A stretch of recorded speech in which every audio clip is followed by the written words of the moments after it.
welcome you to this exciting event. I'm Ashley Owen, Chair of the Board of Trustees for the Chagrin Falls Educational Foundation, and I'm here tonight with former Board of Education member Liz Danielle. We're very happy to be serving as co-moderators as you all meet candidates.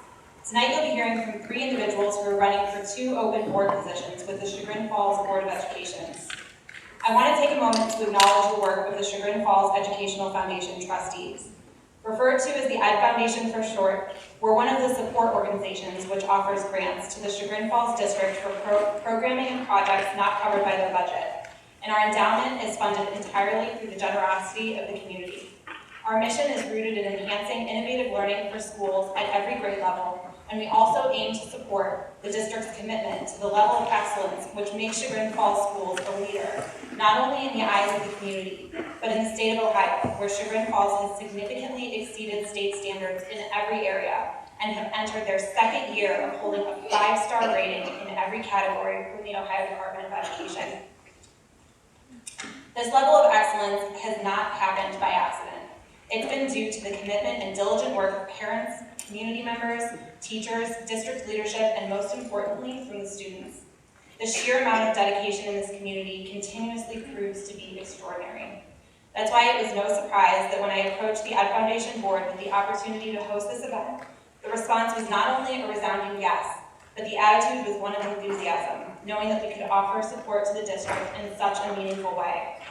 Board volunteers participated in hours of conversation and planning during their spare time, getting kids to and from sporting events, driving back and forth to college, or waiting at the airport. And all of this was in order to make tonight a success. They reached out to the community for input, and as a community, you did not disappoint. Many questions were submitted to our form, and it was a significant task to work through them and identify common themes to ensure that what Liz and I will be asking the candidates this evening is relevant to helping you all make an informed decision when you submit your vote on or before November 7th. I've always felt that the Ed Foundation Board is exceptionally passionate, but the past few weeks of putting this event together made it all the more clear. For those of you who currently serve on the Ed Foundation Board of Trustees, if you're here with us tonight, kindly stand so that we can all recognize you for everything you've done to make tonight possible.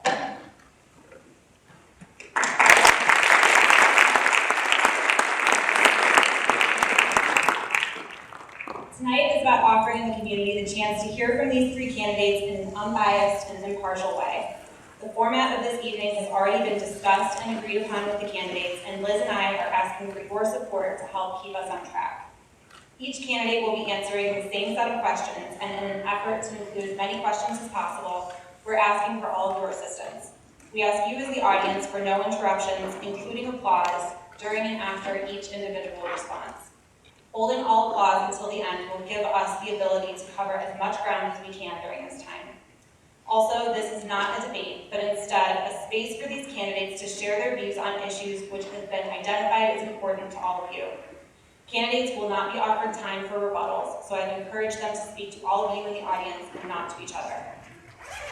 We will begin with each candidate making an opening statement up to 4 minutes, followed by a series of timed questions at 90 seconds each in rotating order, which have not been shared with the candidates in advance. Every effort has been made to cover topics which are relevant and of interest to this community, but if at the conclusion of the program you find that you still have questions, all 3 candidates have agreed to offer time for a brief meet and greet in the lobby following the close of the formal program. I now have the pleasure of introducing you to former Board of Education member and my co-moderator for this evening, Liz O'Neill. Please join me.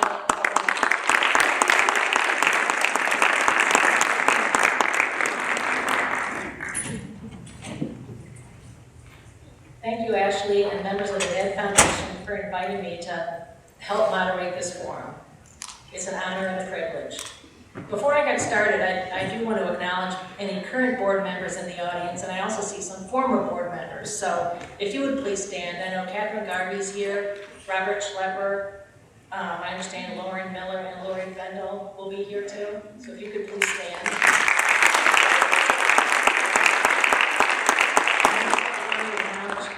Former board members Pierce Leary and Melinda Smith, who are here tonight.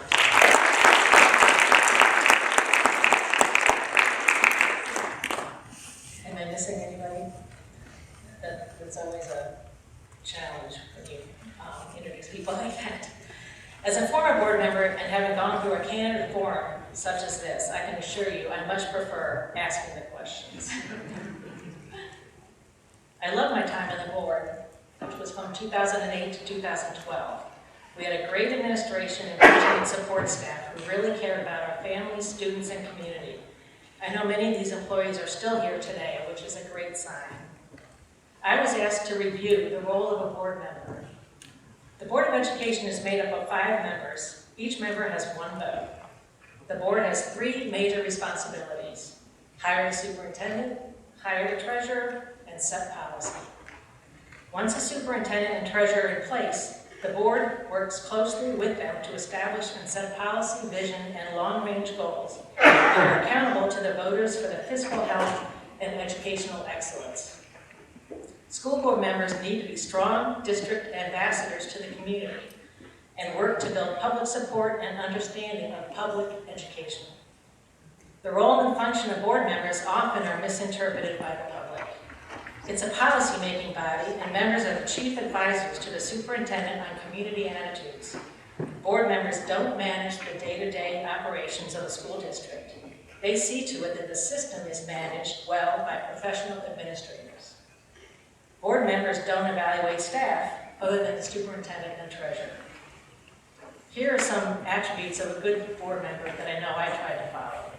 They are also highlighted on the Ohio School Board Association's website.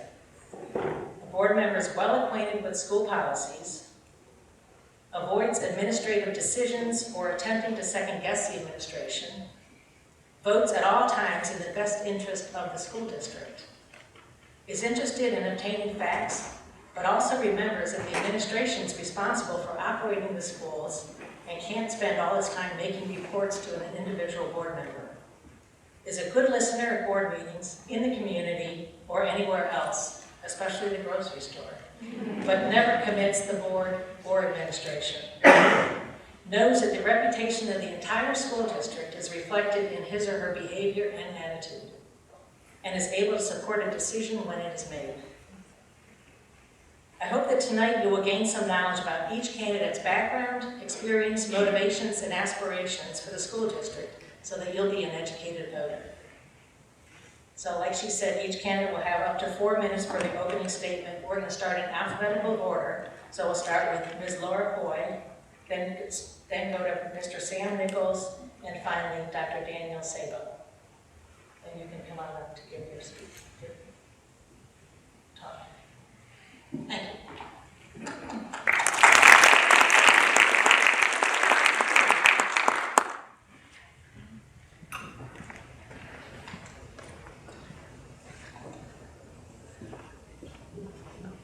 Good evening, Chagrin Falls. Thank you so much for being here. First of all, I want to honor the Ed Foundation for meeting the need of our community when we asked for this forum. Secondly, I want to thank everyone who's correctly pronouncing my last name. Courtesy of my Chinese American husband, you can think of a pirate who loves cookies. Ahoy for Chips Ahoy. And that's me, Laura Hoy. I'm essentially running for school board because I read all of my emails.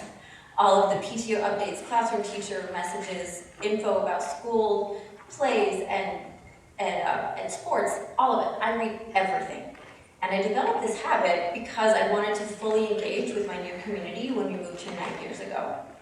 I wanted to make meaningful connections with other families and to be well informed. And it took a while, but I do finally feel that my family has achieved that kind of connection. But I haven't always felt this way. Not here and not at other times. I didn't feel connected when my parents tried to prevent me from marrying my husband because they had reasons rooted in racism. And I felt very disconnected after the Charlottesville riots in 2018 when I saw families that looked like mine being targeted by white supremacist protesters. And I was angry. And I stayed angry for years until I finally realized that the anger wasn't serving me, it wasn't healing, and it wasn't helping me and my family feel connected to our community. So I changed my approach, and I got curious instead. I started asking more questions and passing less judgment. I decided to focus on the positive things I can do.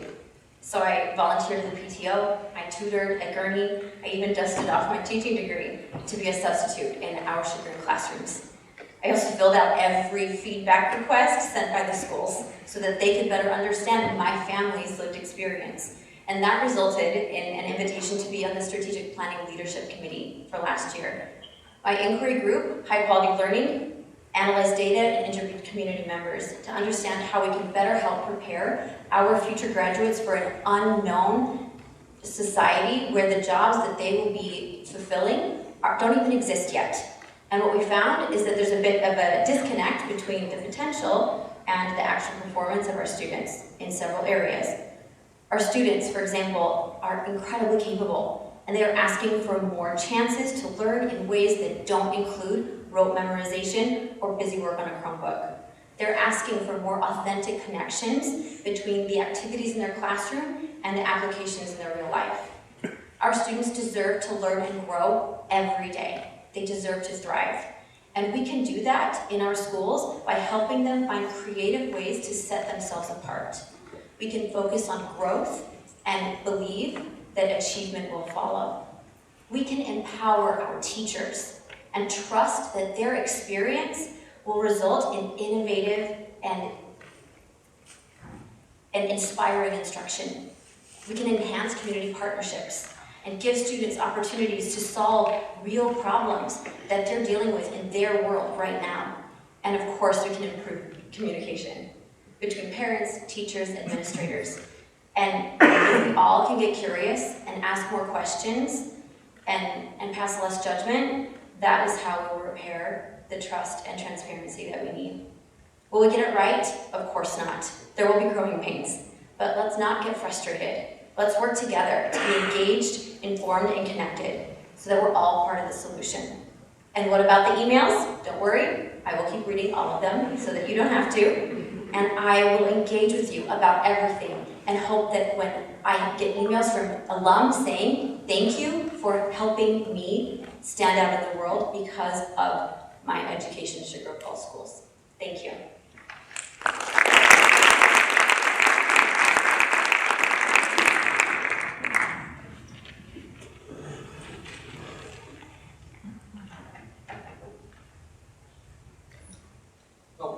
Hi there, my name is Sam Nichols.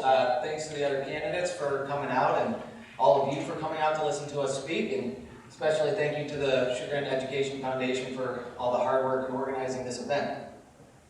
I'm truly grateful to be here, guys. So anyway, look, there are some issues that our district needs to look squarely in the face. There's a fracturing between administrators and teachers, and because of this fracturing, we have distrust growing amongst the parents. The good news is both these issues can be solved through honesty, transparency, and communication. No matter how we got here, the current acrimony between the teachers union and the school board and superintendent need to be resolved. If elected to the school board, I will take on the responsibility to work with the other board members and administration to take ownership of the issue and mend my relationship with the union. I'm equipped and committed to working with all parties to reach a resolution. I've learned through my experience as a construction manager that addressing issues in a timely, consistent manner builds stronger relationships and lessens conflict. As a concerned parent last spring, I reached out to the school board regarding two security incidents that hit very close to home. The board's lack of response was a little disappointing, and it really should not take a large effort to obtain a response from our local elected officials, especially when the community is rightfully worried about the children in the schools. During difficult times, as a school board member, I hope to provide leadership and guidance. I know we can do better because my wife Allie and I were both born and raised in Chagrin Falls. Our beautiful moms graduated from Chagrin, and since we know the tradition of excellence in Chagrin schools, our kids go to Gurney. We have a deep love for our community and are fully aware that it takes intentional effort every day to maintain such a wonderful town.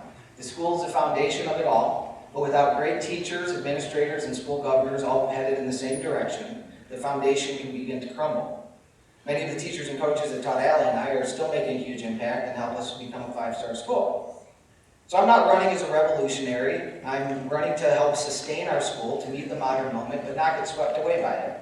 I'm running to help ensure our schools are safe, secure, welcoming places. I want parents and teachers to know that they are heard and valued, and will use my ability to bring various groups together in a common goal to rebuild trust in the school board. Academically, I believe we should not be working out our national political agendas through our kids, and I'm not bringing a political agenda of my own to push on the schools. Political moments change, but kids only get a chance to be kids once. We need kids to be confident in their abilities so that when they grow up, they too can take on the responsibility of sustaining our institutions. We want to give kids opportunities for job training and obtaining mentorships. We want to educate our kids to be fully prepared to participate in American self-government through honest civics, history, math, literature, arts, and natural science, And let me be clear.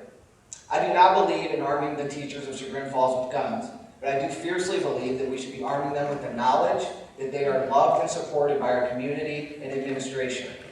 I truly appreciate your attention this evening and look forward to hearing your questions.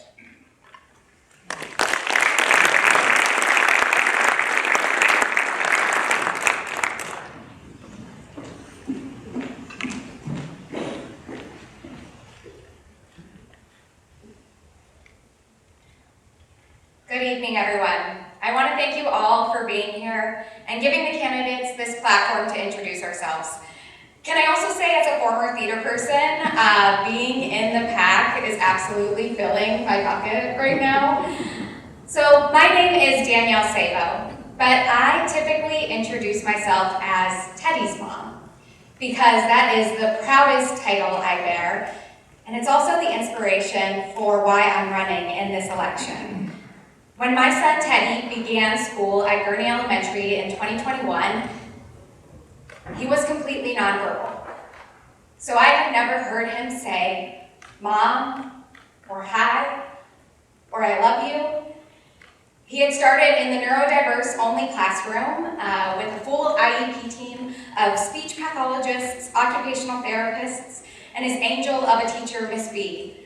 And by October, so in 1 month, they had him repeating every single word they asked him to try. By his second year, he was rated at speaking at a first grade level. And now he doesn't stop talking. So, I got my wish and then some. So it makes sense, right? That with every fiber of my being, as Teddy's mom, that I would want to give back to the schools that literally gave me my son's voice. And at the same time, I also acknowledge that not everyone has had this same experience, but I want that for everyone. As a school board member, I will advocate for every student, faculty, and family member to get the support they need so that everyone in our community can find their voice. For 3 years, I've been passionately championing our schools as a volunteer. I'm a 3-year Gurney room parent, which may have started out as me being voluntold to do the position, but then I actually fell in love with it. Fell in love with doing it. I've served as a high school speech volunteer coach, a class volunteer, a PTO Boosters Club member, and I've done all of this while working full-time in higher education as the Assistant Director for Violence Prevention and a campus safety advocate, teaching college courses in criminology and statistics at universities across Northeast Ohio, and while completing my doctoral dissertation to earn my PhD from Case Western Reserve University. While my experiences volunteering for our schools have been exceptional, particularly my ability to shop for all of our teachers and make those delicious little dirt pudding cups with the worms in them, I know I can give more to our community in the way of service as a school board member. I am ready to take my skills as a passionate mom and a highly involved volunteer and combine them with my 13 years of direct experience working in education and student policy. I've sat on 12 academic professional committees. I hold 8 unique education-specific training certifications.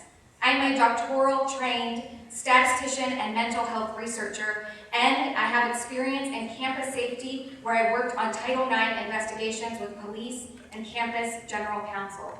My name is Danielle Sabo. I stand for safety, advocacy, belonging, and opportunity. And yes, of course, as a teacher, I had to turn my last name into an acronym. I'm ready to put all of my demonstrated passion for our schools, my identity as Teddy's mom, and my profound level of experience as your elected school board member, while also making those dirt pudding cups, or maybe marshmallow ghosts. I haven't decided yet, but I have 20 days before Halloween party, so maybe you can vote on that next. Thank you.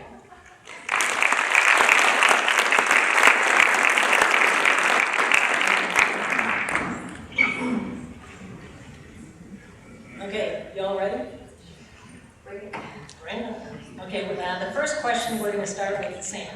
So we'll go from Sam, Mr. Nichols, to Dr. Sabo, to Mrs. Hoy. So, a member of the Board of Education plays a pivotal role in shaping the educational landscape of the community. Responsibilities, as I mentioned, include policy development, budgetary oversight, curriculum evaluation, and ensuring all children have equitable access to quality education. It's essential that candidates have a deep understanding of these responsibilities and the ability to contribute meaningfully to the betterment of Chagrin Falls. With regards to your role as a potential board member, the following questions will cover the themes of district involvement, qualifications of the board, and the specific roles that board members play in the community. First question. What experiences, through volunteering, work, or otherwise, have you had within the Chagrin Falls School District and local community? And how will those experiences help shape your tenure as a board member? Mr. Nichols. Thank you very much for the question. Obviously, like I said in my opening speech, I was a student at Chagrin Falls for my entire youth. And when I left school and got to college, I can't say that I was the very best student, but I do know that when I arrived on college campuses, I looked around and noticed that from being in the wonderful culture that Chagrin Falls had, I was better at taking notes than many of my peers. I was better at knowing when to ask questions and what kind of questions to ask in a classroom or work setting. In reflecting on that, at the time it was just kind of a thing, but in reflecting on that, it really stands out what Chagrin schools are, and that even students who probably should have tried harder can soak in the excellence from just being a part of the culture. So that really is a foundational experience for me. I do work for a local business in general contracting, in which we've worked with Little Theater and a couple other local businesses, and in my interactions with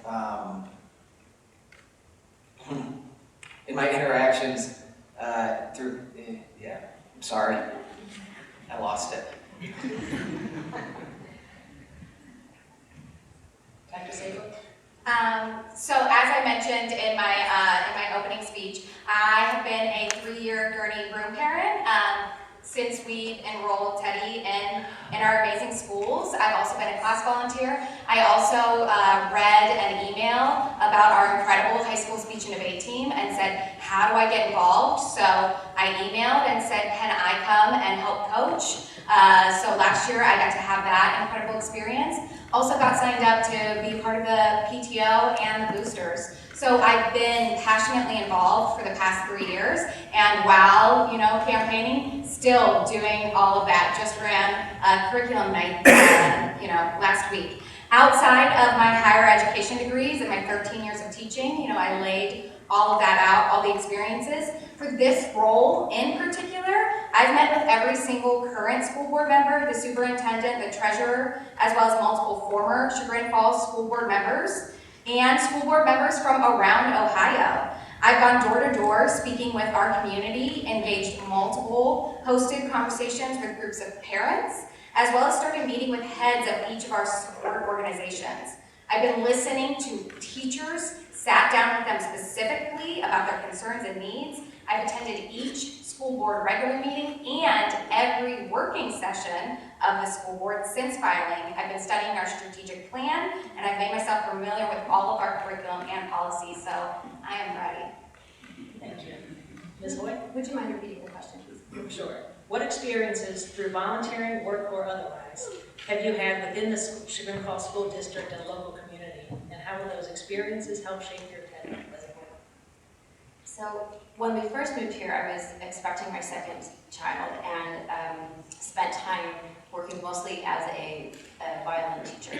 So at different points, I had up to a dozen students, mostly from Chagrin Falls. I even got to play in the pit orchestra for Peter Pan, and sat next to Lori Bendel's daughter, who's now actually like in college as a violinist, and I'm very proud of that. I've also just been in the schools volunteering, as I mentioned in my opening remarks, and not even the glamorous jobs, right? There's PTO, one school, one book. I was up at 4:45 every day for a month a few years ago to collect milk jugs so that we could build an igloo at Gurnee when we were reading Mr. Popper's Penguins. And so I can fit 340 milk jugs in my car. But I've been the co-chair of Spark, advocating for children with advanced and gifted identifications. And I just am in the schools because I get to substitute. And it's like my sneaky way of getting to know the teachers and interact with them on their turf.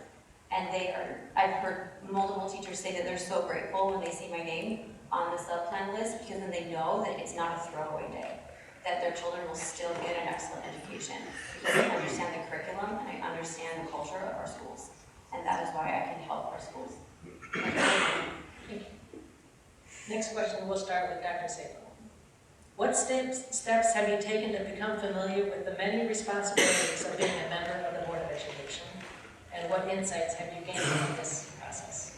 Yeah, thank you so much for that question. As I mentioned, I've gotten the incredible opportunity of getting to sit down with all of our current board members. I think being able to sit down with former board members as well, and being able to understand the historical knowledge that has been a part of the role has been absolutely amazing. There's so much insight to knowing what has gone on in past generations, in past administrations, that we can take forward with us.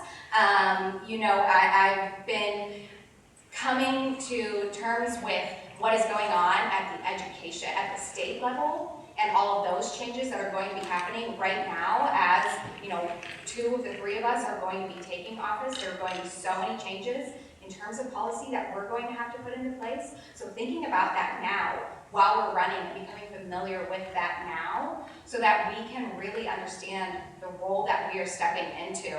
I've been attending every single meeting. I've been meeting with every single person in our board and in our school district, and speaking with every parent, every family member that I possibly can, to truly get an understanding of what they want from a school board member. Ms. Horn? I've been attending board meetings for years, not every single one, but I've been excited to see the direction that our school has gone over the years, over the 9 years that we've lived here. Last year, especially, I was so thrilled to be one of 3 non-employees to sit on the strategic planning team for high-quality learning experience. And I interacted so closely with administration and current board members, and we delved so deeply into the data for our district. We interviewed other bedroom communities that have similar tax base, that have similar needs and populations, and we're able to ask them how they are thriving. What are they doing for their students to help them stand out? And because we in Chagrin, we're doing wonderful things, but we also shouldn't be needing to reinvent the wheel for every time that we want to try to meet our students' needs the way that they're asking. So I think I have a better understanding than most average parents, and certainly than other than others, that the role of board member is comprehensive and also connection, because we are also tasked with meeting our community where they are and asking them what they're worried about and how we can solve that problem and help them feel heard. Mr. Nichols? Can you repeat the question? Sure. And just as a reminder to everybody, even though I asked you the question, you could speak forward so that people can hear through the mic, and we can watch it on YouTube later. Okay. What steps have you taken to become familiar with the many responsibilities of being a member of the board? And what insights have you gained from this process? Okay, thank you very much. I want to say I'm really bad at talking about myself in this kind of way, and so that's why it probably sounds super disjointed. I have met with current board members and really attempted to listen to their positions. I've met with teachers and had phone conversations with teachers, and really also attempted to listen to their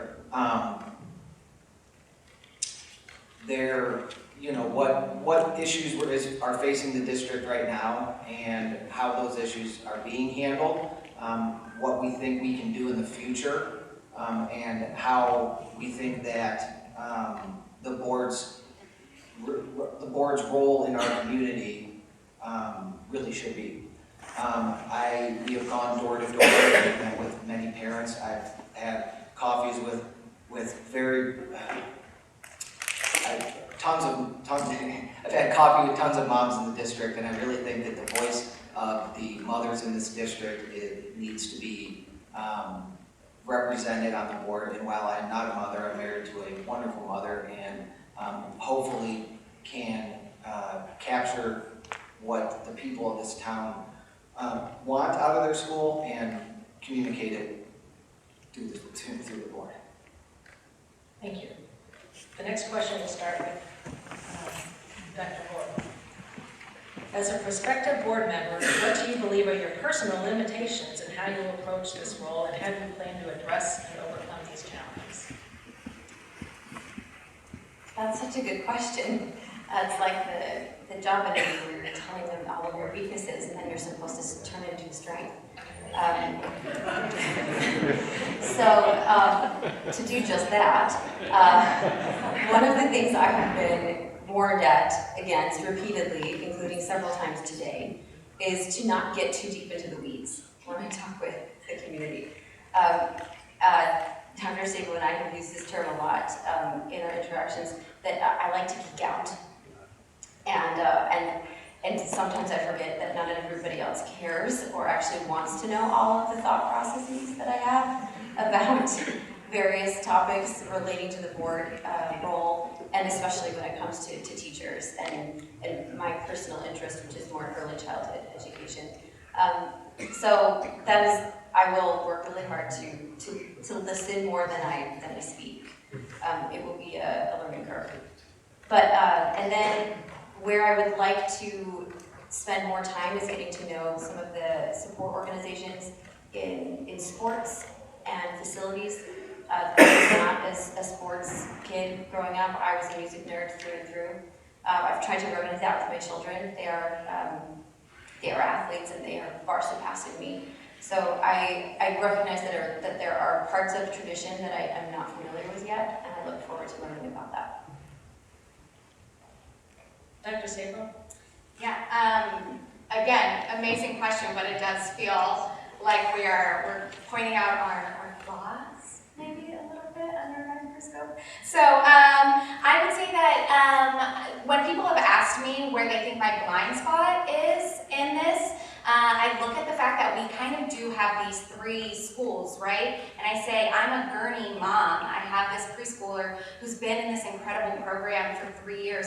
I know the ins and outs of Gurney so well because we're so deeply involved with his IEP team, and I'm so invested as a room parent in the school and a class volunteer. I also feel like I so deeply know the high school, not only after having volunteered there, but also because I am a professor. I often get a lot of freshmen who are coming straight out of high school, but sometimes I get, early placed high schoolers that come into my classes. So I have a deep understanding of what our high schoolers need also to advance if college is something that they want for them. It's the intermediate school that I feel like is potentially my area that I need to brush up on a little bit more. So that is what I've been doing on this campaign trail. I've been meeting with 4th, 5th, 6th grade parents and the teachers and saying, talk to me about curriculum, talk to me about your needs, I want to know more. And that's what I'm going to continue to do. Mr. Nichols? Can you repeat the question? Sure. As a prospective board member, what do you believe are your personal limitations and how you will approach this role, and how do you plan to address and overcome these challenges? I think that I obviously don't have the academic experience of the other two people on stage with me. So there is a steep learning curve to understanding, I was in school for a very, very long time, but to understanding how schools operate, and I think that my ability to understand, I went to school for philosophy and construction management, so I do have an ability to understand and read through materials and gather the important information out of them. I have an understanding of how to read through contracts and things like this. And so as I go through and I study the district strategic plan, and I go through and I study the curriculums that we provide online, and I study some of the other materials that I get through the school, and I am learning quite a bit about this, and will continue to learn about this, and will continue to put my effort into it, because it is very important to me, and it's become very important to me, and I think that as I continue to delve deeper into this kind of stuff and understand it better, because I've taken this approach from being not in academia, I'll be able to better distill it for the general public and better communicate these, acronyms and all the stuff that we're seeing. So, Switching to a financial question, we'll start with Dr. Sabo, then Mr. Nichols, and Ms. Hoyle. Please share your thoughts on the current 5-year financial forecast and how you would determine budget priorities. Okay. So one of the things that I really have, one of the meetings that I really appreciated was when I did get to sit down with our treasurer and better understand our finances. I always say, as a statistician, I love playing with numbers, right? That's absolutely incredible to me. But I am not an auditor. I am not an expert in finances. But I absolutely know that our treasurer has won 4 different awards just in the past year, right? Auditor of the year in terms of the state. I have complete and utter confidence in her. And so what I'm going to do as a board member is oversight, right? We hired her for a reason. We put full faith in her for a reason.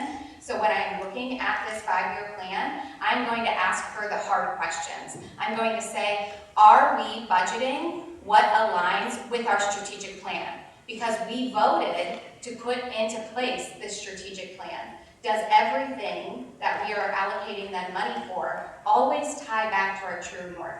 Always tie back to our strategic plan? And if it doesn't, then I'm going to ask these hard questions as to why we are not allocating it then in the right way. Thank you. Mr. Nichols? I think that the lion's share of our budget each year is dedicated to faculty and staff. And so I think that, and I will get into my ideas for, the 5-year budget, but I do think that we need to remember that that's where most of our taxpayers' dollars are going, and we need to remember to be extremely appreciative of all the wonderful teachers that we have and very supportive of them. Now, I do think that there will probably have to be a levy here in the next couple of years in order to maintain our budget, and I also think that Gurney does need a better playground, and that's something that I would take on as a passion project, because we used to have an excellent playground. And so I think that we need to work out how we're going to, operate the budget so that we can, make sure that we're still improving the schools. The Philadelphia Street School just had an amazing overhaul. I think that Gurney is probably next in my mind, and I know that in the district strategic plan, there are different options looking at how Gurney would go, but I think as far as a 5-year plan, I think that needs to be in there. Dr. White? I know you're Someday.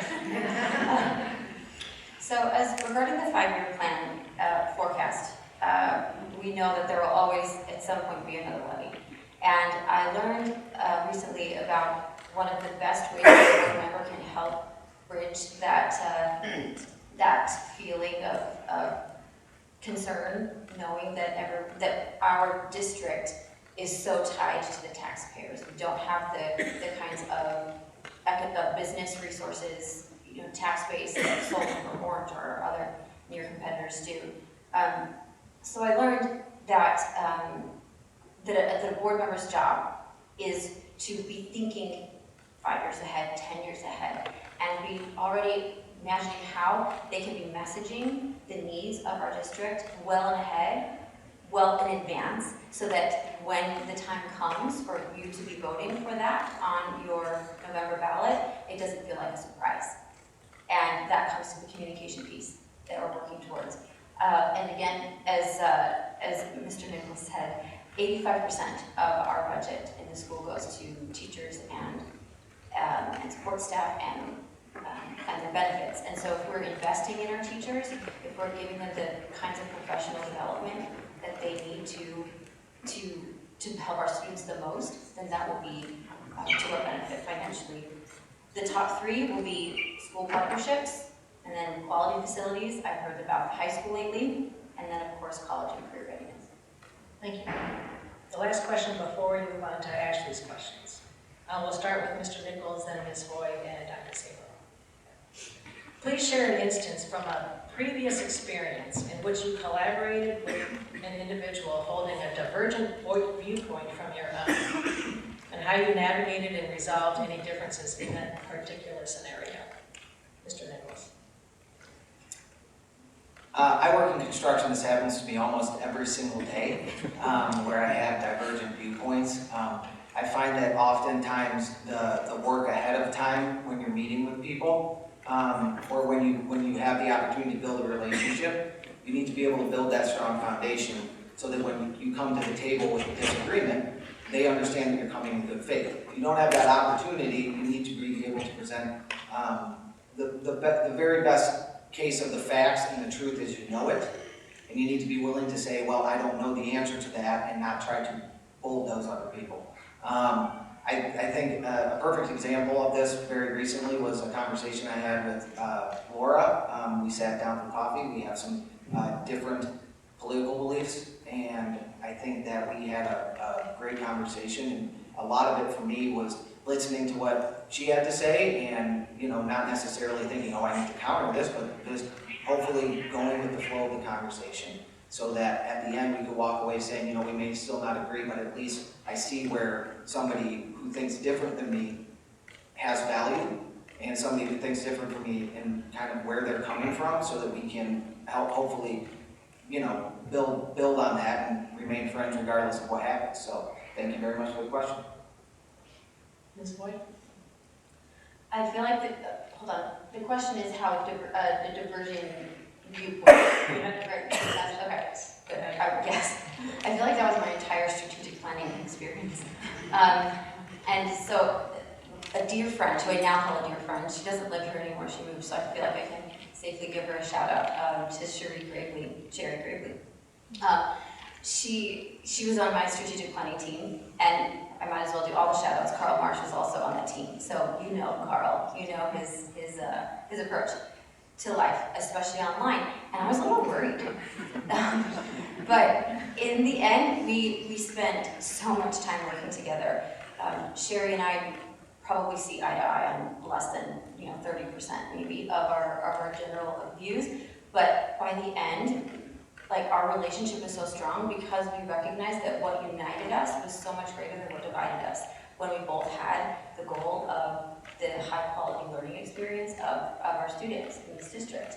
And so it was a really fulfilling experience. It was empowering. It has been something that has buoyed me during this campaign experience, especially when you feel like you're being put in boxes by other people to try and to distill your essence down into a few ideas. But I am resolute in making sure that those with differing views know that I can be a trusted listener and an advocate for their students as well as my own. Thank you. Dr. Sabo. So one of the things that I absolutely love doing in my classrooms, one of the learning techniques that I love doing, is having my students take different sides on a topic that may not be their own.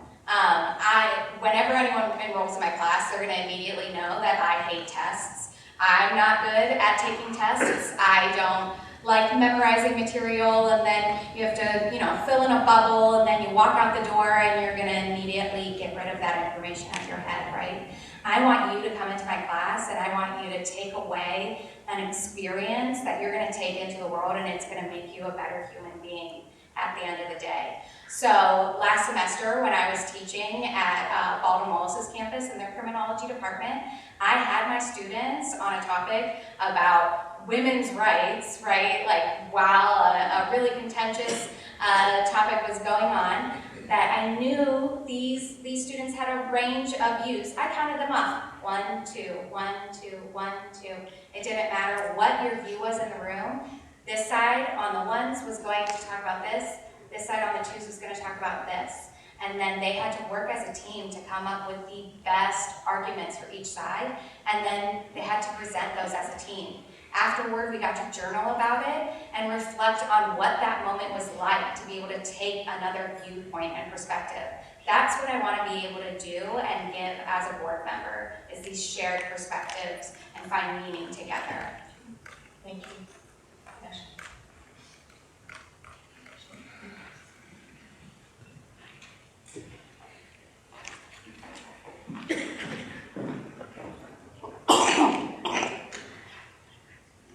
There's an ongoing national conversation regarding a teacher's freedom to choose what is taught in their classroom, which books are read, and what topics are discussed.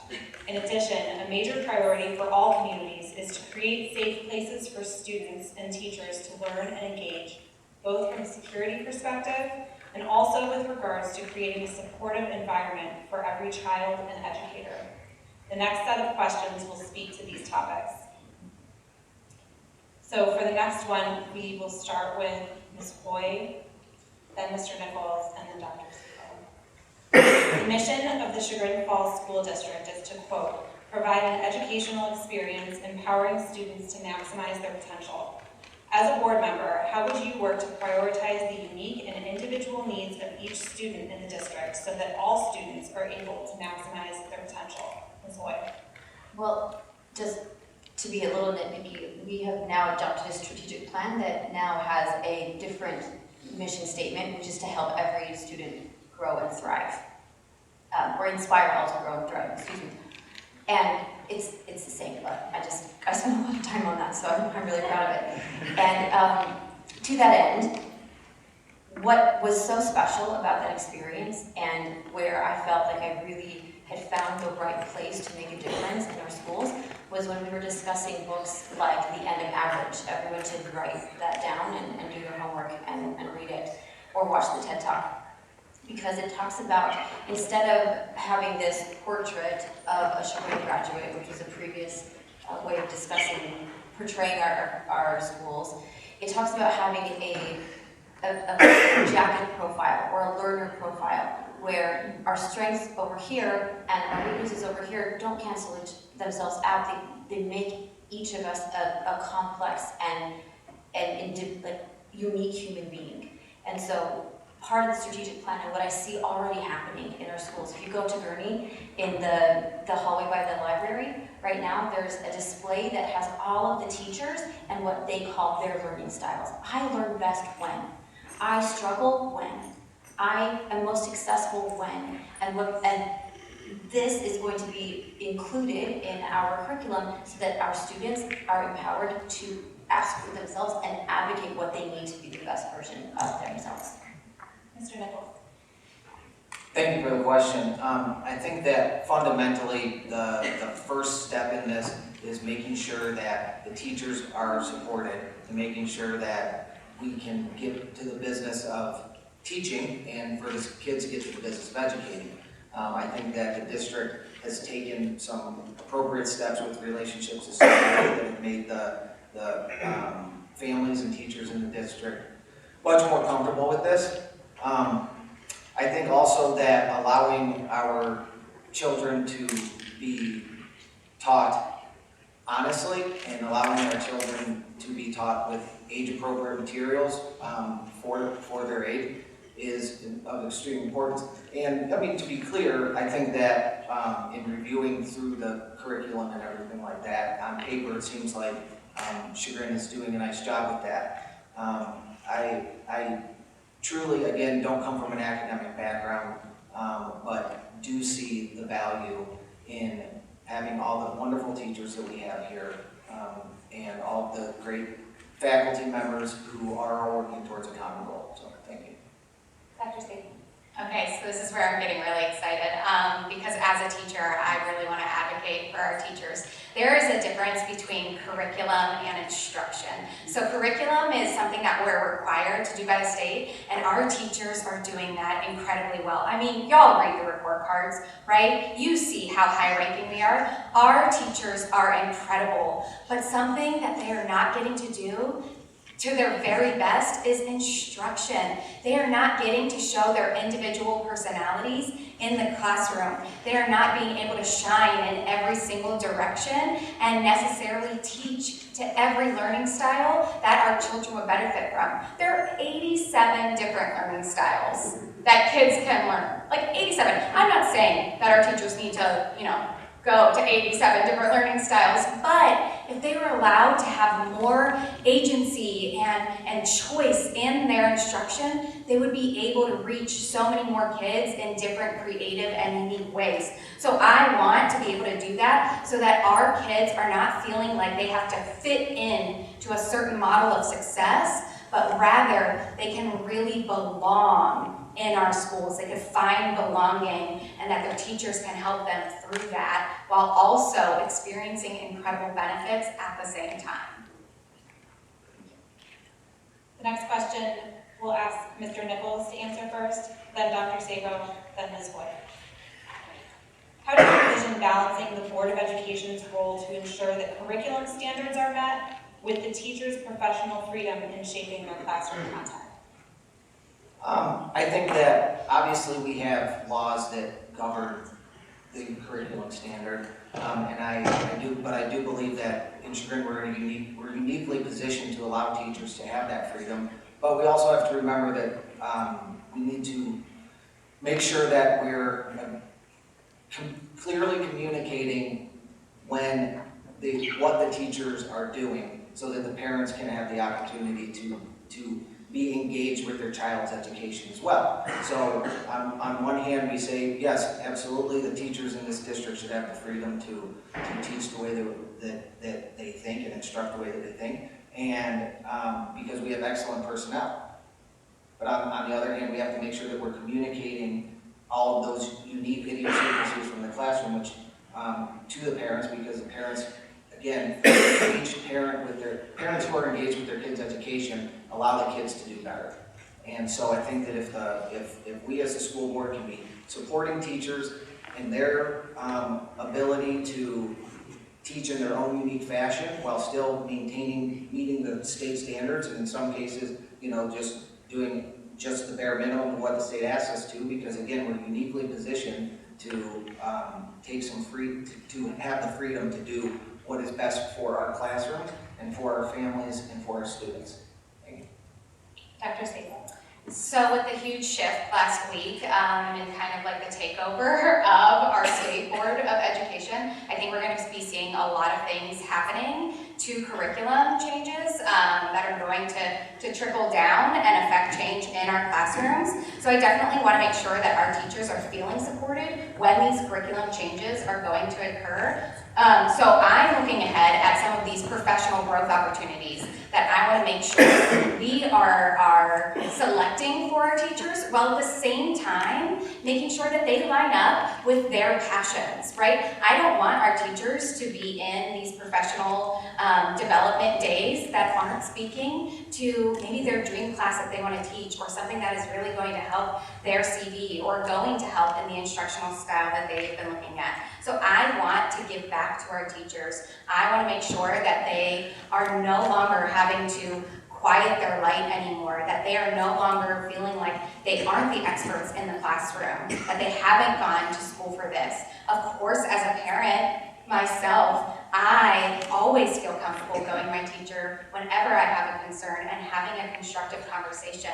But at the same time, I have full faith that they are the experts in the classroom, and I want them to feel that way again. Ms. Wood, could you repeat the question, please? Absolutely.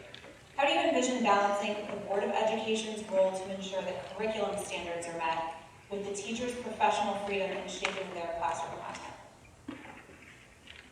One of the aspects of a board member's role that hasn't been discussed in these previous answers is shaping policy and ensuring that we as a district are in line with all of the state and local, state, and government, federal government mandates. And a lot of that is the curriculum that is set, not specifically curriculum, but standards, right? There are state standards, national standards that we must teach.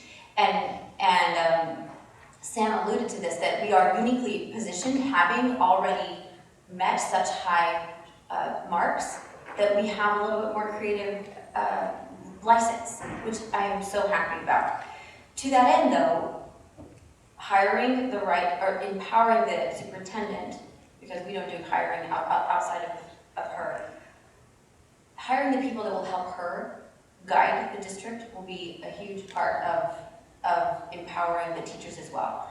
Because as Dr. Sabo said, sitting in a boring PD is the worst.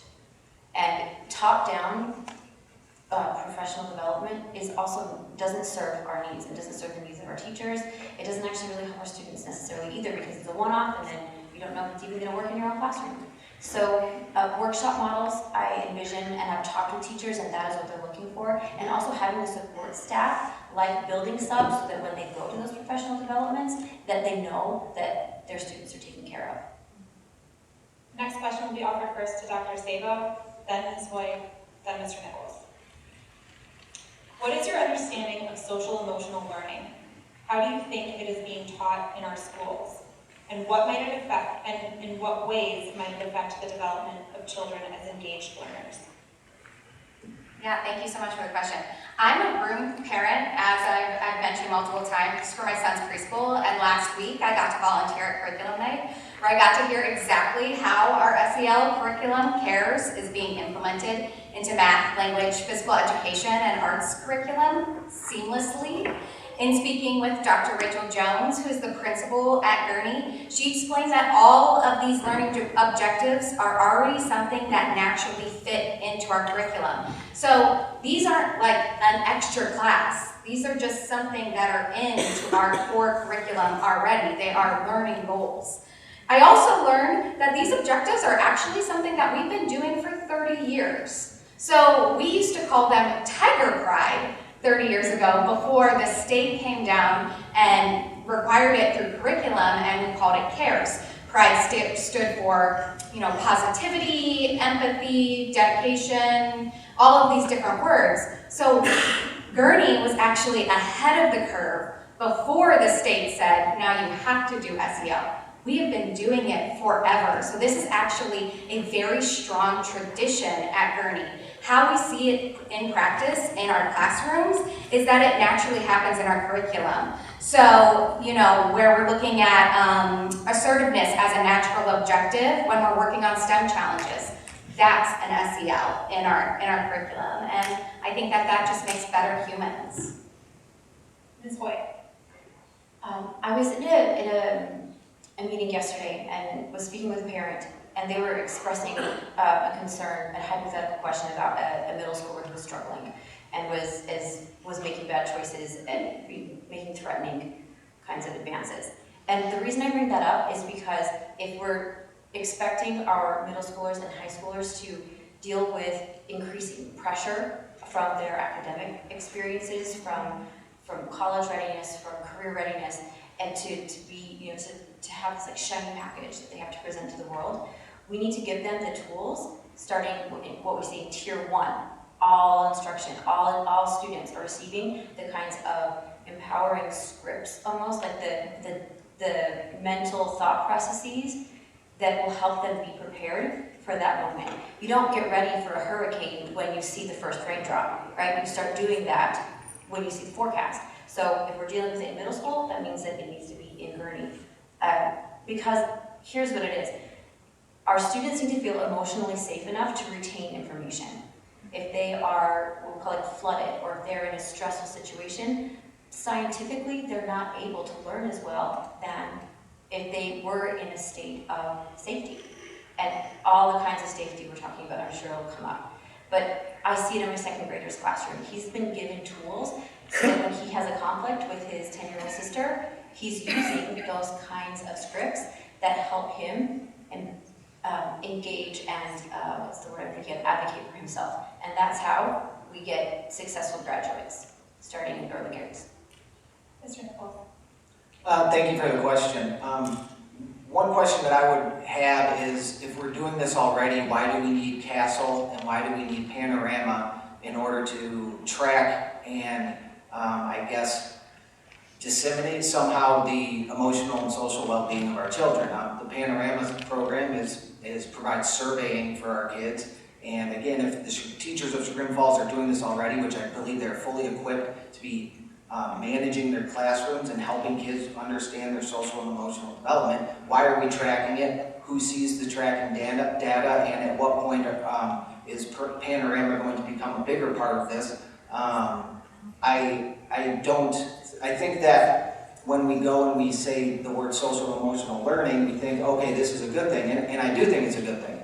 But we at Chagrin Falls, again, are uniquely positioned so that we don't have to take the dictates of the state and say, okay, we're using Castle, which, by the way, is a multi-billion-dollar company, I believe, that was ready with their suite of social and emotional learning the second that the Every Student Succeeds Act was put in place and swept across the nation. So we, as your local governors, have to look at the state and the federal mandates and say, okay, no, we are a separate power from you, and we're gonna say, no, we don't really want this, or yes, we do. And I think we need to evaluate that. And if it's such a great thing, I think we maybe should democratize it and say, okay, if you want to do SEL, let's opt into SEL instead of forcing parents to opt out. Thank you.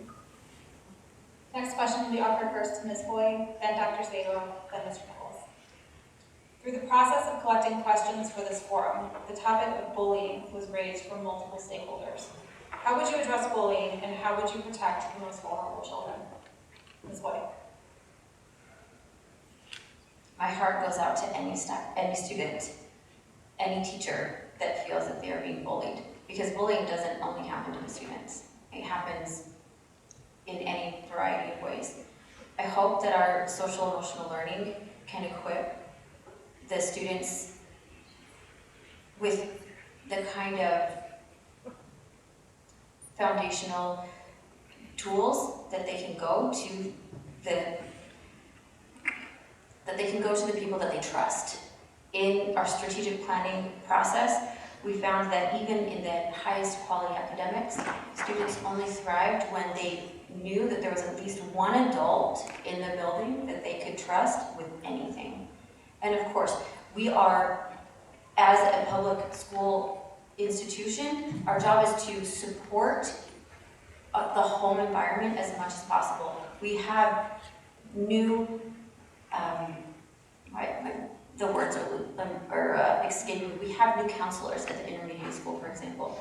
And it's going to be an issue that we're going to deal with for the rest of time, because we're stuck with the internet and it's not going away. But we're also going to be able to find ways to teach our children how to advocate for themselves and how to have empathy and how to ask for help. Dr. Sabo. So I have a zero tolerance policy for bullying, and so should our schools. As someone with a child with neurodiversities, this is one of my #1 personal fears as he starts to realize his differences, and so do other kids. So also, as a mental health researcher and a criminologist who works daily with police to put away violent criminal offenders, I also know on a profound level the impact bullying can have across the life course. So as someone who ran bystander intervention trainings for 6 years on a campus for 20,000 individuals, I also know that age-appropriate and developmentally appropriate fun learning programs exist that we could adopt that would reduce the likelihood of bullying and harassment happening in our schools and could create these just beautiful, wonderful, well-rounded humans and create a culture of safety on our campuses where bullying no longer exists, where we're supporting each other and where kindness happens and we all feel like we belong. So this is what I would want to do, where every child, no matter their identity, deserves to feel like they are valued, deserves to feel like they belong, deserves to feel like they could find friends at their schools in Chagrin Falls, and we can do that through these comprehensive evidence-based programs. Mr. Nichols? Thank you for the question. I believe that the district does have a no tolerance policy when it comes to bullying, but I will say that my son did have an experience on a bus where he was threatened with mortal danger by a child, and the process by which we reported it was clunky because it was on the bus and we had to go to the principal and then we had to go to the bus guy, and then the information that got disseminated to the bus driver the next day was that the child was going after the bus driver. And I said to the bus driver, we love you, but we're worried about our son's safety and also our son's ability to ride the bus while he's comfortable. And come to find out, the other child who made a very specific threat did not miss any time on the bus, did not seem to have any real repercussions, and it left me wondering what is the process through which we're investigating this, and how do we determine that a young boy who made a threat, which, to be clear, I didn't believe he would follow through, but maybe he was challenged just enough to bring something that was dangerous on the surface, so that he can say, look, I can do this, and accidents happen. We can foresee this kind of stuff happening. So I think that it's sustaining our zero tolerance policy and really making sure that our administration is enforcing that and streamlining the process by which parents can report bullying would be very helpful. Thank you. Next question will be offered first to Dr. Sabo, then Mr. Nichols, then Ms. Wood. What do safe schools look like? In addition, as a board member, how would you work to make sure students at all campuses are as safe as possible? Dr. Sabo. I think safe schools look like a comprehensive safety plan that creates a culture of safety for our students and a campus that looks like a culture of safety. So that means that we're going to have not one solution. We've already done so much work at our schools to create safety. We have incredible SROs that are being positioned and new security officers that are being put into place. We have double door entry systems. We have new blockades in front of our schools. So we are doing that sort of work, but all of that doesn't matter unless we do have these comprehensive evidence-based programs that are ensuring that our students are being taught how to be kind, how to do anti-harassment, how to do anti-bullying, how to change the entire culture surrounding violence, so that our teachers, students, and children are all benefiting from this. While at the same time, we also need to support initiatives that help foster mental wellness and resilience among all of our students. It is truly going to take a village and a comprehensive approach towards safety for our schools, and I think we're the village to do just that, but it's not one approach for safety in Chagrin Falls. Mr. Nichols. That was kind of long. Can you repeat it? The question, please? It is a two-part question. What do safe schools look like? In addition, as a board member, how would you work to make sure students at all campuses are as safe as possible? Okay, sorry, I misunderstood what you said first. I think that a safe school looks like a place where children are learning and not worrying about it. I think it's a place where teachers are educating and not having to look over their shoulder, not having to worry about going through the ALICE system and making sure that they're prepared to do that, which is not to say anything bad about the ALICE system, but where they are aware of it, but aren't constantly thinking of it. It's not constantly top of mind. I think that a safe school, especially a safe public school, seeing as it is a government institution, has a government-provided security measures, so that again, if in heaven forbid there was something that happened, when you get to the C part of that ALICE system, which is counter, you have somebody there who is fully trained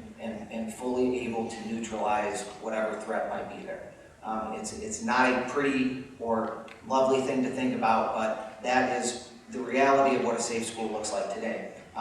In practice, I think that the physical barriers and physical improvements to the schools that have been made are excellent. I would really, really like to learn more about our school security program, but we do have a little bit of secrecy about it. And I also think that with all the excellent work that Officer Baldwin's doing as a student resource officer, having an actual student resource officer at Gurney in the intermediate school would be nothing but a positive boon for the community. Ms. White? So a couple months ago, I had a one-on-one meeting with Chief Dasik at the Chagrin Falls Police Department and asked her this exact question. And we talked about two aspects of safety and then two subsets of that safety, right? We have physical safety, we have emotional safety, as Dr. Sabo has gotten into.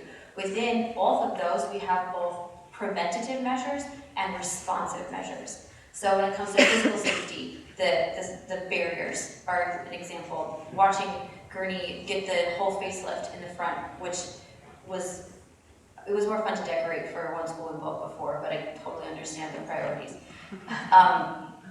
Whereas with emotional safety, right, we have preventative work through social emotional learning. We have responsive measures when it comes to having a student resource officer, which is wonderful. In mentioning the secrecy, it reminds me of Prince Harry's memoir, Spare, only because the fact that when he was training to be a fighter pilot, helicopter pilot, the British tabloids kept on talking about where he was going to be sent. And then the Taliban would directly target those places, and it did the counter effect of what he was trying to do. So when it comes to that in our schools, it's understanding that perception of safety has to have some sort of confidentiality so that the actual safety can be happening. Otherwise, the bad actors know where to go. We're going to move on to our last group of questions. Those are in the home stretch. While each individual will bring their own talents, it's the collective efforts of the entire board that will lead to success. Our remaining questions will focus on relationships that are critical for success, coupled with your personal vision for the future. The next question will be offered first to Mr. Nichols, then to Ms. Boyd, then to Dr. Sabo. As a board member, what would you do to ensure strong communication and working relationships between the Board of Education, district administrators, teachers, and staff? I think that having, you have the regular meetings. I think that the superintendent having regular meetings with the head of the teachers union, especially right now as we have this, a little bit of tumult going on, I think is extremely important. I think that that's probably a weekly meeting. I think that as far as communicating with others, it's extremely practically, you need to meet the families in the district kind of where they are. We need to meet the teachers in the district where they are and ask them ask the teachers, what do you need in order for us to better serve, and remove obstacles from your day. And same with the parents. We say, we go in door to door, we get a lot of, we just don't know this, we just don't know that. And there are resources out there, but for example, like we have committees that are set up, but there's no way to apply for them unless you reach out directly to the superintendent, which is a great, or maybe somebody on the committee. Like I said, I don't know. So having that communication of, hey teachers, this is how you get on these committees. Hey parents, this is how you get on these committees. And making sure that that's crystal clear, whether that's on the website or through some kind of through emails, stuff like that. So. Ms. Wood. Could you repeat the question? Certainly. As a board member, what would you do to ensure strong communication and working relationships between the Board of Education, district administrators, teachers, and staff? So that's a comprehensive question and it requires a comprehensive answer. As someone who's not from this area, and as I mentioned in my opening statements, I wanted to know as much as possible, so I just read everything. And I know that not everybody else has time for that. And I also know that we can only process so much information at one time.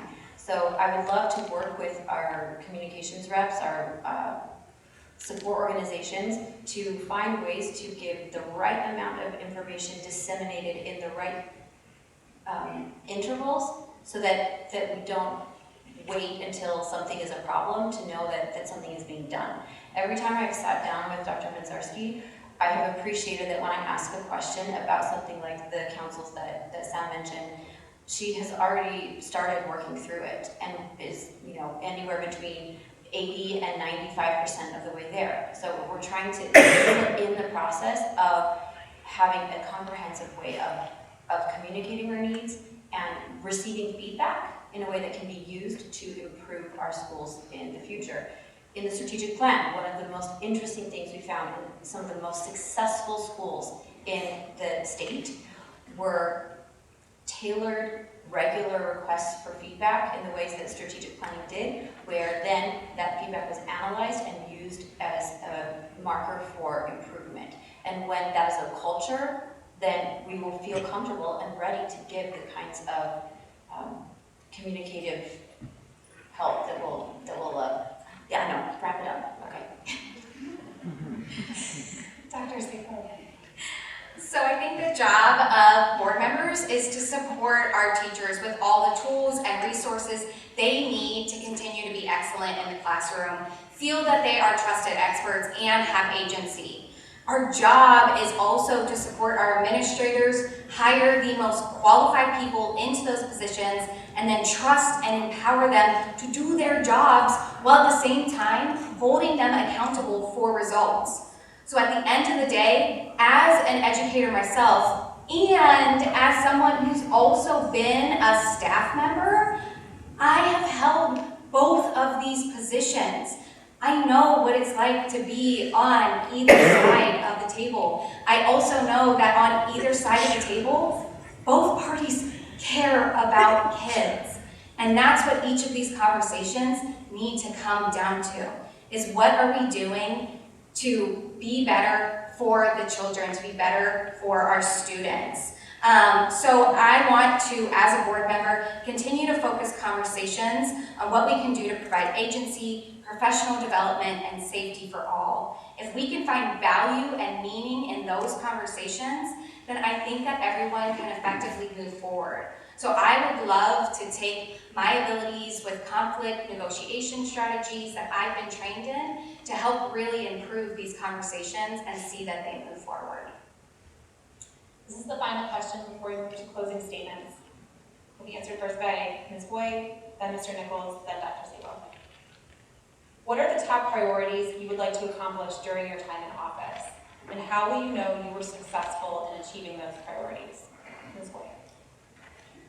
My top priority, as you're not going to be surprised, is to ensure that all of the work that the huge number of stakeholders put into the strategic plan, that it is brought to fruition. And I see the beginnings of that already, and I'm really excited about that. I see how when strategic resourcing that we can deal with the bathroom locks at the high school or any of the other massive capital expenditures that we have to undertake.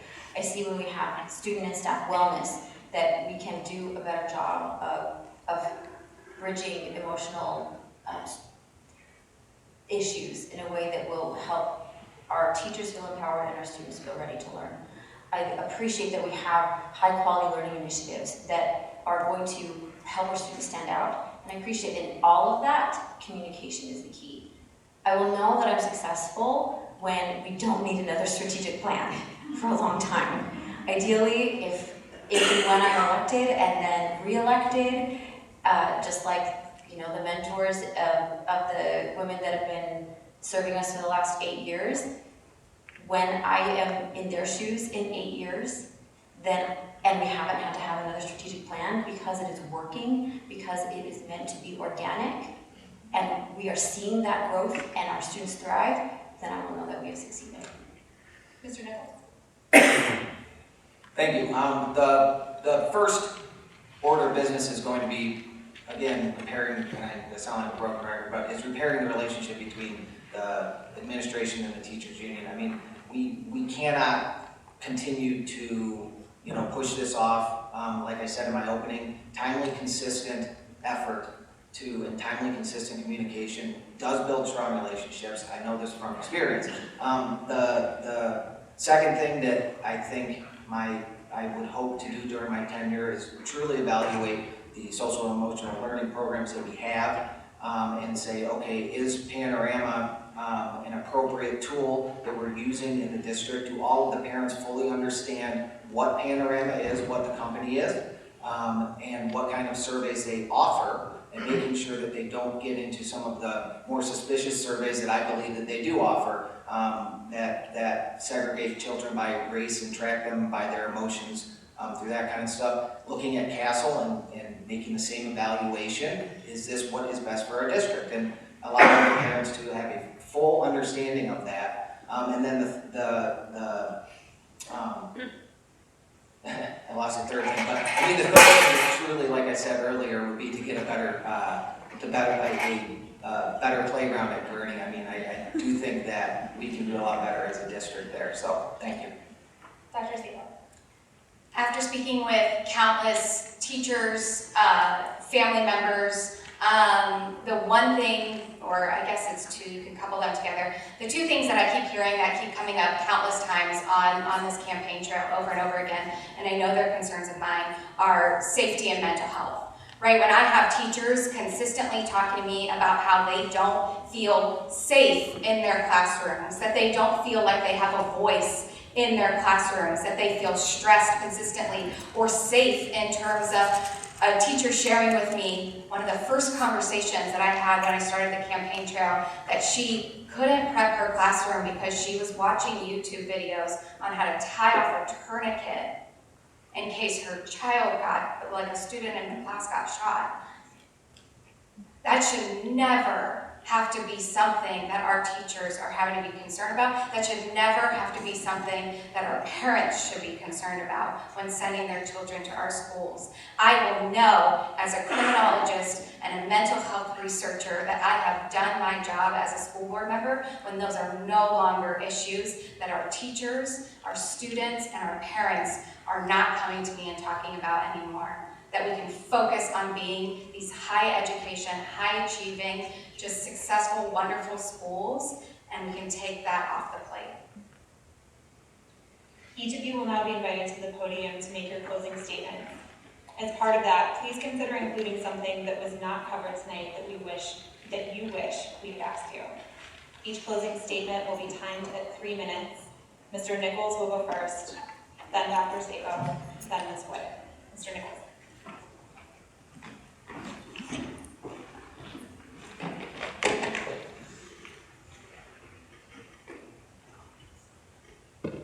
Thank you. Excuse me, I need some more water. Thank you guys very much for your attention this evening. This was truly an enlightening experience for me. One of the things that I have been asked is what exactly I mean when I say, when I talk, I was going to go through this, but it just doesn't seem like that. I think that the thing that I want to portray is that at the end of the day, I will be here working for you. I will be here doing my very best to make sure that our education is sustained at the very highest level, and that not only the students who are the highest achievers, one of the things that I don't think we were asked about tonight is, how do we handle kids who aren't the highest achievers? How do we handle kids who, like some of the personal records that we've heard tonight, like how do we handle kids that are on IEPs that don't fit into the Chagrin Falls mold? And that's one of the things that I've been exploring, and I don't particularly have the right answer right now because I, again, don't have a history in education, but it's something that I truly want to figure out, because Chagrin is not a place only for high achievers. It is also it's a place for our whole community. It's a public school. And so we need to make sure that all the parents are heard, that they have the avenue in which they can say, okay, my child is maybe doing well on the standardized tests, but is maybe struggling with day-to-day organization and struggling in the classroom. So it looks like he's achieving, but maybe he's not. And so that they have that avenue, and it's very clear. I have heard from some parents that it's gone well. I have heard from quite a few parents that it's a cumbersome process to figure that out. I think that is an extremely important part of our community, and we need to start looking at the student outcomes of not just the highest achievers, but the student outcomes of people who throughout their career here have come out and then can become a high achiever. And I'm not, again, I'm still learning about how to do this, but I can assure you that I will be working on that. I think that even just over the summer, we talked about safety, working with the school district, working with moms in the community, and we got armed security presence on each campus, which we did not have in April. In April, we were soft targets, and now we have that. I'm not saying it's just my effort, but I was definitely a large part of negotiating those things and keeping the pressure on and making sure that we were headed in the right direction. So again, thank you guys so much for this. This was truly an enlightening experience, and I appreciate the Chagrin Education Foundation. This was really, really well done. Thank you very much. Vote for Sam on 100%.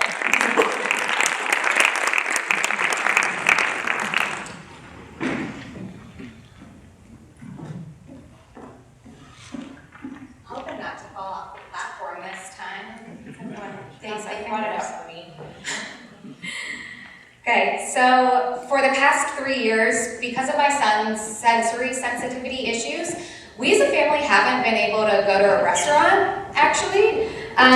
So in August, we sat down with his Gurney IEP team to set some educational goals and asked if working towards sitting in spaces like a lunchroom could be added. So his team took this goal and worked with him for the past month to build skills like resilience, bravery, endurance, and a love of cherry suckers to help reduce his aversion to certain smells. These are the same skills that will help him thrive in kindergarten. 2 nights ago, for the first time in 3 years, our teachers did it again. They took something that I'm sure many may see as a normal, everyday thing, going to a restaurant, and they made it a reality for us. So when you have a child with neurodiversities, you learn really quickly to not take for granted the everyday normal things. My son isn't normal, but normal was never our goal because he is exceptional, and so are all of our children. As your school board member, I will never take for granted the exceptional qualities that make each of our students beautifully unique. I will stand in support of ensuring that our teachers are consistently championed for the brilliant experts they are, and more than that, will advocate for them to experience a higher degree of agency, creativity, professional growth, and choice in instruction within their classrooms. It is time for our teachers to shine in every direction, and for us to give them the freedom, confidence, and empowerment to do just that. So clearly, I'm a passionate mom. I have proven already through my personal volunteer work how dedicated I am to our schools. But my enthusiasm and love for our schools does not do the job of a school board member. So I am asking, how do my direct experiences make me the most qualified candidate for school board? As a school board member, you must have a deep understanding of educational policy. I have spent over a decade working in academic policy and law. A school board member should have an expansive understanding of curriculum requirements set by the state. My 13 years of time in the classroom and doctoral academic training give me this deep insight. A school board member must feel confident hiring personnel. I sat on multiple campus hiring committees, manage an administrative staff of 12, and currently supervise 2 research PhDs. A school board member must be able to communicate complex situations and bring all voices to the table. As an educator, I can confidently say I will reduce uncertainty, champion transparency, and create brave and empowered spaces where every voice matters. I am experienced, knowledgeable, and prepared to do this work for all. Thank you.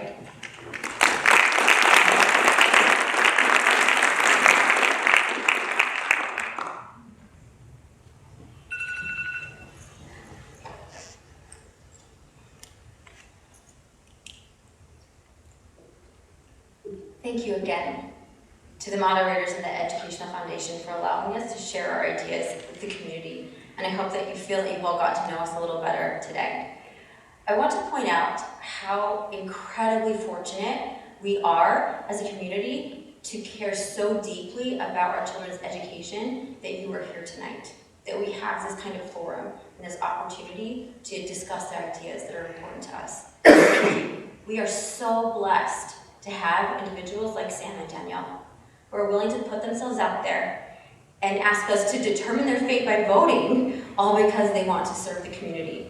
And while we may not all agree about the details of how Chagrin School should be run, I know that they care, and I applaud them for showing how much they care about being here tonight. So what do I wish that we could have talked about and have been asked about?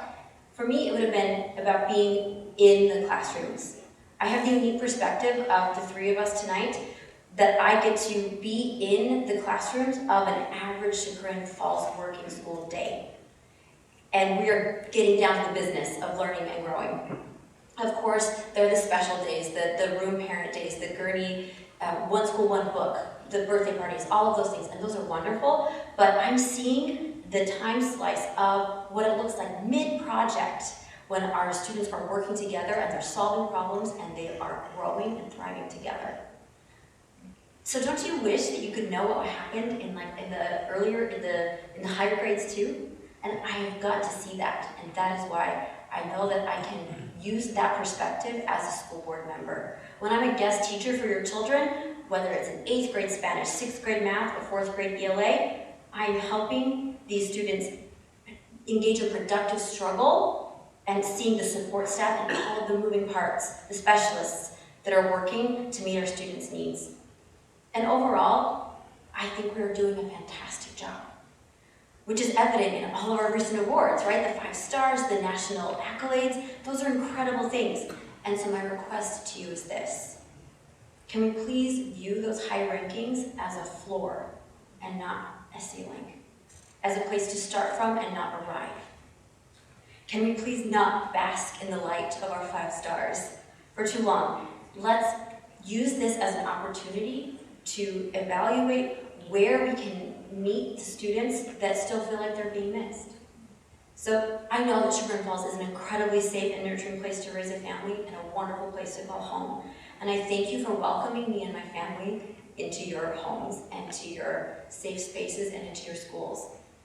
I look forward as a board member to work with you and make Chagrin Falls the best possible version of itself, and we will do that together by supporting our schools as a whole community. Thank you, and I hope I have your vote.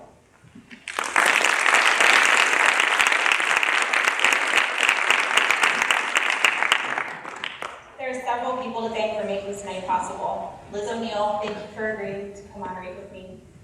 Thank you to the Board of Education for offering the Ed Foundation the opportunity to participate in the democratic process in such a meaningful way. Laura, Sam, and Danielle, thank you for your participation. Ben Needham, thank you for providing us with AV services. And to all of the school faculty who so willingly helped with setup and planning. Chagrin Falls PD for providing us with security, and to all of you for being such a kind and respectful audience, and for sharing your time tonight. All 3 candidates will now be available in the lobby for a brief meet and greet if you would like. And please also visit the Ed Foundation table in the lobby if you would like to learn more about our organization or to make a gift to support our mission. I'd also like to remind you of the key upcoming dates for the election. Tomorrow the 10th is the deadline to register for voting if you haven't already done so. Wednesday the 11th, early in-person voting begins, and Tuesday, November 7th is election day, and polls are open from 6:30 a.m. to 7:30 p.m. I wish you all a safe trip home, and thank you again. Good night, everyone.